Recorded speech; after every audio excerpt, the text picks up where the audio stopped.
Hey, what's up? This is Ricardo at Parts People, and in this video, we'll outline the steps for completing a part replacement on your Dell PC. Visit our website and use this coupon for a 5% off discount.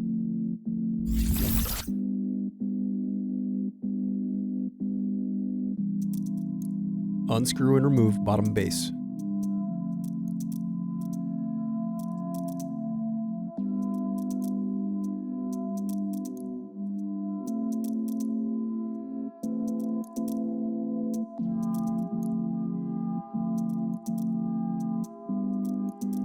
Now unscrew and remove battery.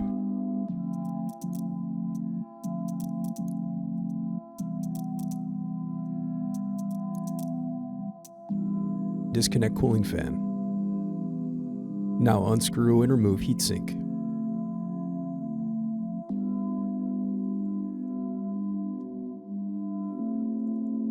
Thanks for watching. Don't forget to like and subscribe if you enjoyed this video. And if you need more, check out this playlist to watch other tutorials for your laptop. You can also click here to find parts for your laptop at partspeople.com.